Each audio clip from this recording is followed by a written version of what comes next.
अस्सलाम वालेकुम students, welcome to my YouTube channel. इस वीडियो में हम class 7 math unit 7 linear equation की एक्सरसाइज 7.2 को कंप्लीट सॉल्व करेंगे। एक्सरसाइज 7.2 का क्वेश्चन नंबर 1 है आइडेंटिफाई द लीनियर इक्वेशन। तो इसमें से हमने आइडेंटिफाई करना है लीनियर इक्वेशन को। तो हमें पता कैसे चलेगा कि इनमें से कौन सी लीनियर इक्वेशन है, तो उसके लिए हम डेफिनेशन देख लेते हैं। हमें पता होना ज़रूरी है कि लीनियर इक्वेशन होता क्या है। तो linear equation in one variable, the equation where the variable has an exponent or power of 1। ऐसी इक्वेशन जिसका वेरिएबल हैज़ एन एक्सपोनेंट और पावर ऑफ 1, जिसका एक्सपोनेंट 1 हो, वो क्या कहलाती है? लीनियर इक्वेशन कहलाती है। Usually 1 is not shown on the variable, तो वेरिएबल के ऊपर 1 जो है वो शो नहीं होता, लेकिन ये अंडरस्टूड होता है। फॉर एग्जाम्पल 4x + 3 इक्वल है 0 के। x जो है ये वेरिएबल है, इसका जो एक्सपोनेंट है वो 1 है, ये अंडरस्टूड है लेकिन शो नहीं हो रहा। Generally we write linear equation as ax + b equal है 0 के। अब यहाँ पे रिमेंबर में देखें 3x इसकी पावर 2 है, इसमें जो 3 है वो कोफिशिएंट है, जो x है वो वेरिएबल है और जो 2 है वो एक्सपोनेंट है। तो ये आपने याद रखना है। तो अब हम क्वेश्चन को सॉल्व करते हैं। एक्सरसाइज 7.2 का क्वेश्चन नंबर जो 1 है, इसमें लीनियर इक्वेशन को हमें आइडेंटिफाई करना है। पार्ट 1 है 4x + 5 इक्वल है 8 के। तो हमने बताना है कि ये लीनियर इक्वेशन है या नहीं है। तो हम इसको सॉल्व करते हैं। Unit 7 exercise 7.2 question number 1 part 1 जो है, इसकी वैल्यू है 4x + 5 इक्वल है 8 के। अब हमने बताना है कि ये लीनियर इक्वेशन है या नहीं है। ये लीनियर इक्वेशन है। देखिए यहाँ पे वेरिएबल x है ना, इसका एक्सपोनेंट 1 है, शो नहीं हो रहा लेकिन ये अंडरस्टूड है। तो हम इसके सोल्यूशन में लिखेंगे कि ये क्या है, इट इज लीनियर इक्वेशन। ये लीनियर इक्वेशन है। पार्ट 1 सॉल्व हो गया। पार्ट 2 की वैल्यू है 12x + 5 इक्वल 15 + 1/x। अब देखें ये डिनोमिनेटर में x आ गया। जब x डिनोमिनेटर में आ जाता है ना, तो ये लीनियर इक्वेशन नहीं होती है। तो इसके सोल्यूशन में हम लिखेंगे it is not linear equation.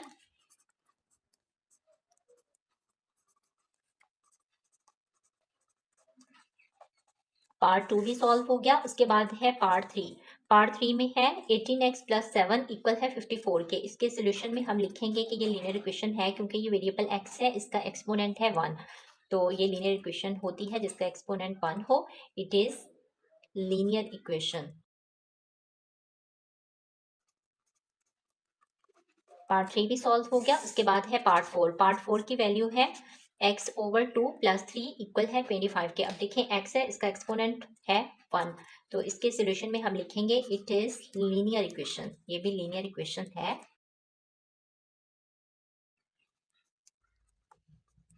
Part 5 की वैल्यू है 3x² इक्वल है 80 के। ये लीनियर इक्वेशन नहीं है, क्योंकि जो वेरिएबल है उसका एक्सपोनेंट 1 होना चाहिए, तो वो लीनियर इक्वेशन होती है।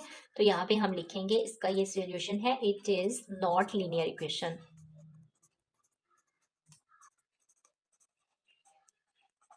पार्ट 5 भी सॉल्व हो गया है। उसके बाद है पार्ट 6। पार्ट 6 की वैल्यू है ax + b इक्वल है c। अब जो x है ये वेरिएबल है, इसका एक्सपोनेंट है 1। तो हम लिखेंगे कि ये लीनियर इक्वेशन है, it is linear equation.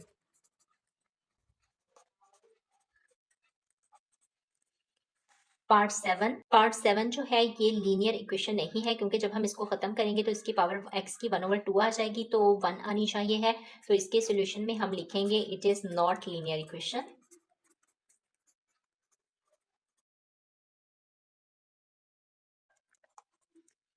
Part 7 के बाद है पार्ट 8। पार्ट 8 की वैल्यू देखें 3/x + 1/2 इक्वल है 2/9। अब देखें डिनोमिनेटर में x आ गया है, तो इट्स मीन ये लीनियर इक्वेशन नहीं है। जब डिनोमिनेटर में x आ जाता है तो ये लीनियर इक्वेशन नहीं होती।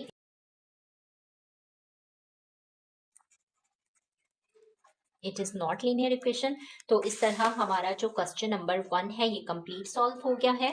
क्वेश्चन नंबर 2 है construct the following linear equation. Part 1 है when a number n is increased by 8 the result is 18। तो जब एक नंबर n में 8 को इंक्रीज किया जाए तो रिजल्ट क्या आता है, 18 आता है। तो हम इसको सॉल्व करते हैं। क्वेश्चन नंबर 2 पार्ट 1, इसमें है कि जब एक नंबर n में 8 को इंक्रीज किया जाता है तो रिजल्ट 18 आता है। मतलब ये n में 8 को इंक्रीज करना है तो ये क्या आएगा, 18 आएगा।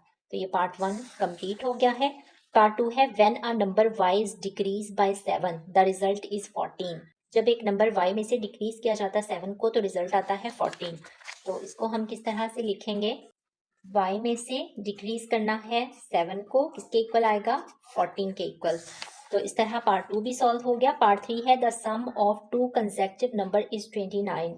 दो कंसेक्टिव नंबर का सम क्या है? 29 है।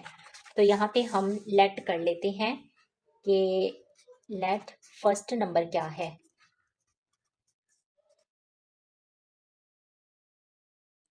फर्स्ट नंबर जो है वो है x+1 और लेट सेकेंड नंबर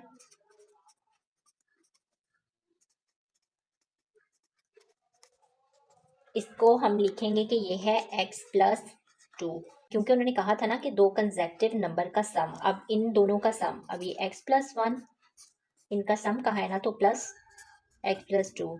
अभी लेट किया है हमने फर्स्ट नंबर, ये सेकेंड नंबर, इन दोनों का सम इसके इक्वल है, 29 के इक्वल है। तो इस तरह पार्ट 3 भी सॉल्व हो गया।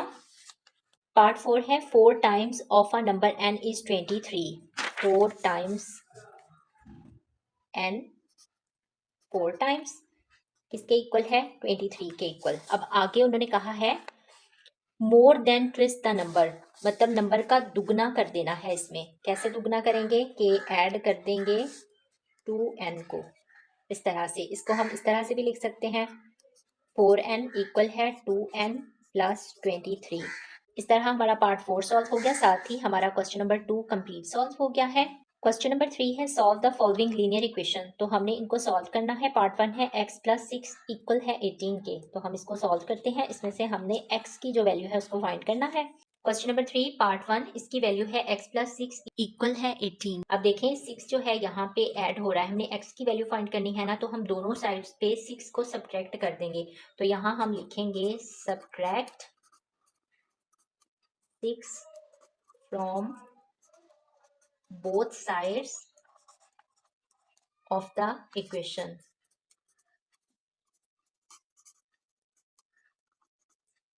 तो किस तरह से करेंगे? x+6 है, इस वाली साइड पे भी सब्ट्रैक्ट कर देना है 6 को, और 18 माइनस 6 कर देना है। ये प्लस माइनस 6 कैंसिल हो जाएंगे। तो x इक्वल है 18 में से 6 को सब्ट्रैक्ट करना है, तो ये आएगा 12। इस तरह पार्ट 1 सॉल्व हो गया है। पार्ट 2 की वैल्यू है x+13 इक्वल है 20 के। अब देखें हमने x की वैल्यू फाइंड करनी है, तो 13 प्लस हो रहा है ना, तो हमने दोनों साइड पे 13 को सब्ट्रैक्ट कर देना है। तो यहाँ हम लिखते हैं subtract 13 from both sides of the equation।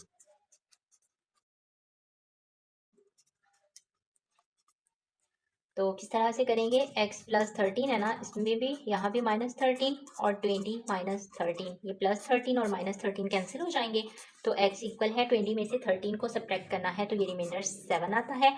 तो x की क्या वैल्यू आ गई है? 7। इस तरह हमारा पार्ट 2 जो है वो सॉल्व हो गया है। उसके बाद है पार्ट 3। पार्ट 3 की वैल्यू है 5a - 5 इक्वल है 20 के।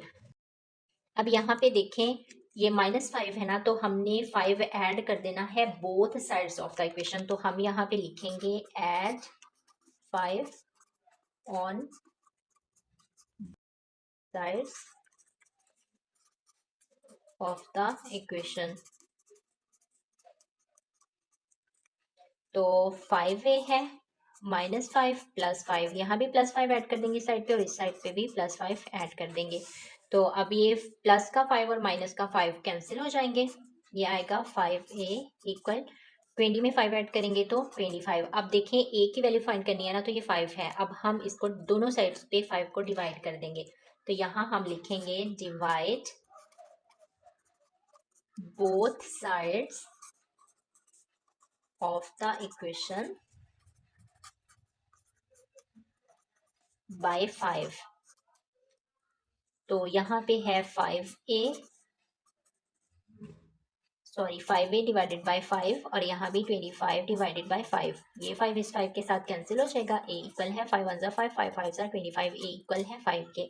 तो इस तरह हमारा पार्ट 3 जो है ये भी सॉल्व हो गया है। पार्ट 4 की वैल्यू है a -15 इक्वल है 20 के। अब देखें ये -15 है ना, तो दोनों साइड्स पे हमने 15 ऐड कर देना है। तो यहाँ हम लिखेंगे add 15 on the both side of the equation.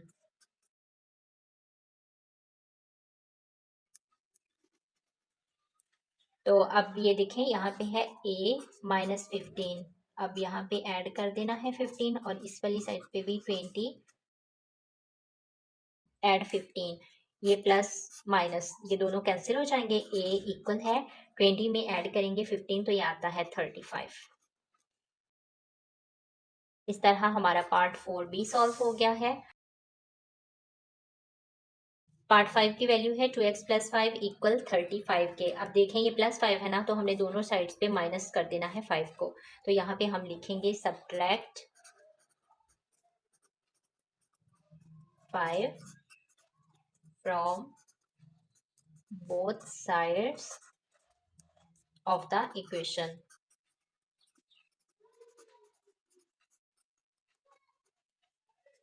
तो 2x प्लस 5 माइनस 5, इस वाली साइड पे भी 35 minus 5 plus 5 minus 5, 2x equal है 35 में से 5 सब्ट्रैक्ट करेंगे तो 30। अब देखिए हमने x की वैल्यू फाइंड करनी है ना, तो हम 2 पे डिवाइड कर देंगे दोनों साइड पे। तो हम लिखेंगे divide both sides of the equation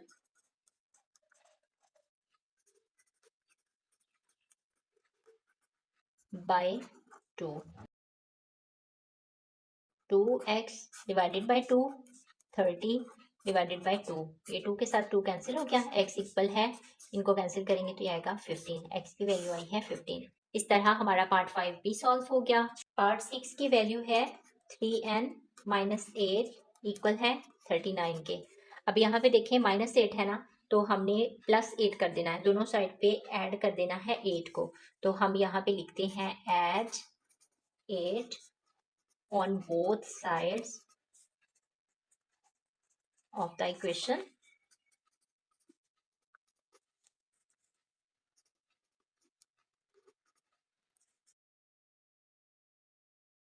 three n minus 8 हमने ऐड कर देना है दोनों साइड पे 8 को, 39 प्लस 8, अब ये माइनस 8 प्लस 8 कैंसिल हो जाएंगे, 3n इक्वल है 39 में हमने ऐड करना है 8 को, तो ये आएगा 47।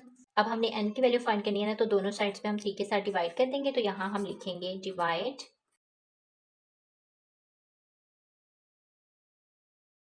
Both sides of the equation by 3।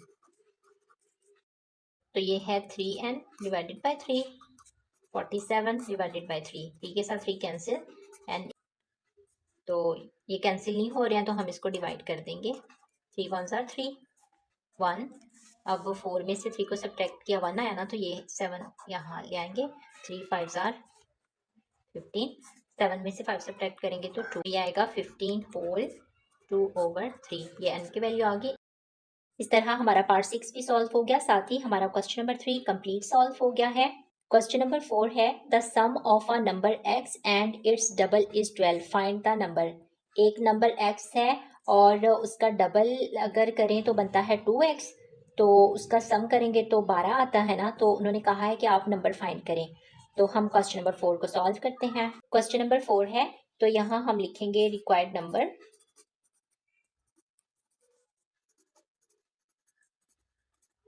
That is x, and by the given condition, condition हमें क्या दी गई है अब हम वो लिखेंगे।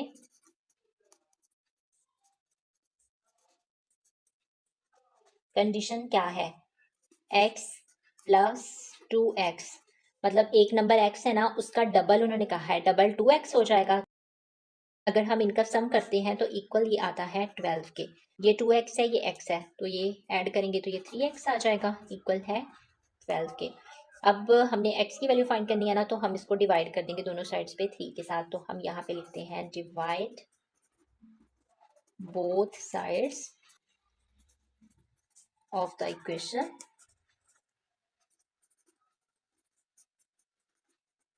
Bye 3।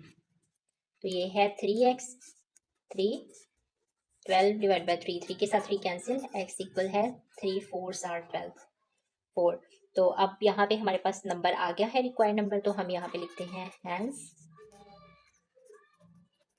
Required number is 4।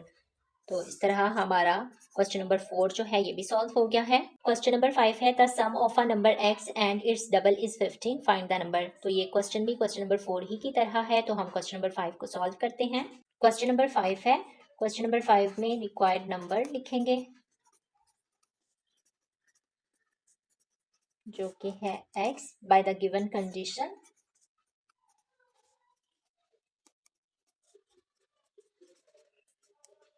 Condition क्या है कि एक नंबर है x, उसका दुगना है 2x, तो ये किसके इक्वल उन्होंने बताया है, इनका सम करें तो आता है 15। 3x इक्वल है 15। अब ये देखें 3 है तो दोनों साइड्स पे हम 3 के साथ डिवाइड कर देंगे क्योंकि हमने x की वैल्यू फाइंड करनी है। तो यहाँ पे हम लिखते हैं divide both sides of the equation by 3। तो ये आएगा 3x डिवाइडेड बाय 3। तो 3 के साथ 3 कैंसिल, x इक्वल है 3 5 15, कैंसिल करेंगे तो x आ गया है 5। तो यही हमने फाइंड करना था, x रिक्वायर्ड नंबर वो हमारे पास है 5। इस तरह हमारा क्वेश्चन नंबर 5 जो है ये भी सॉल्व हो गया है। क्वेश्चन नंबर 6 है 5 times of a number x is 100, find the number. x का 5 टाइम किसके इक्वल है, 100 के इक्वल है, तो हमने नंबर फाइंड करना है। तो हम क्वेश्चन नंबर 6 को सॉल्व करते हैं। क्वेश्चन नंबर 6 है, क्वेश्चन नंबर 6 में रिक्वायर्ड नंबर हम लिख लेते हैं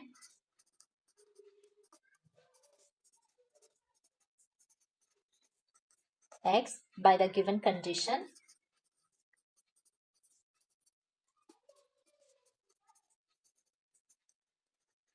कंडीशन क्या है कि x 5 टाइम है तो 5 के साथ मल्टीप्लाई इक्वल किसके है, 100 के है।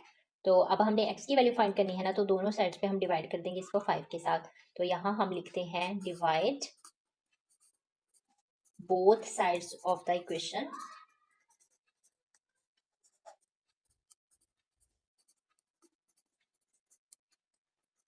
बाय 5।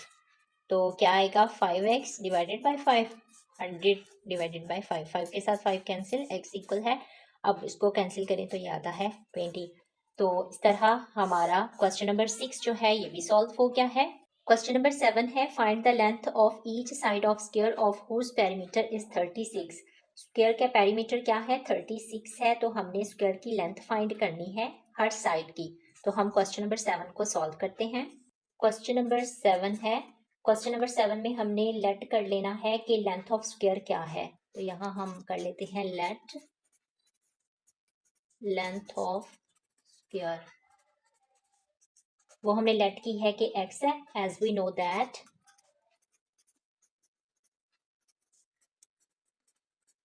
पेरीमीटर ऑफ स्क्वायर किसके इक्वल होता है, फॉर्मूला लगाएंगे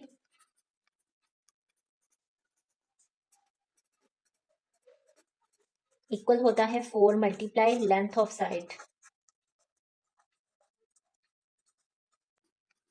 तो यहाँ है पेरीमीटर ऑफ स्क्वायर, तो ये किसके इक्वल है 4। अब लेंथ ऑफ साइड हमने जो लेट की है x, ये वाली, ये हम इसके साथ, ये इसके साथ मल्टीप्लाई हो जाएगी, 4x आ जाएगा। तो अब हम लिखते हैं बाय द गिवन कंडीशन,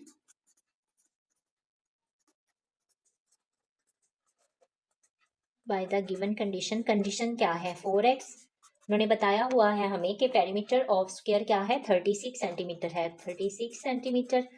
तो अब देखें हमने x की वैल्यू फाइंड करनी है ना, तो हम 4 डिवाइड कर देंगे दोनों साइड्स पे। तो यहाँ पे हम लिखते हैं divide both sides of the equation by 4। तो ये आएगा 4x है ना, डिवाइडेड बाय 4, और 36 डिवाइडेड बाय 4। अब यहाँ पे देखें 4 के साथ 4 कैंसिल हो जाएगा, तो x इक्वल आएगा 4 9 36। अब ये देखें हमारे पास आ गया है लेंथ ऑफ ईच साइड आ गई है स्क्वायर की 9 सेंटीमीटर। तो यहाँ पे हम लिख देते हैं thus the length of each side of square is 9 centimetre.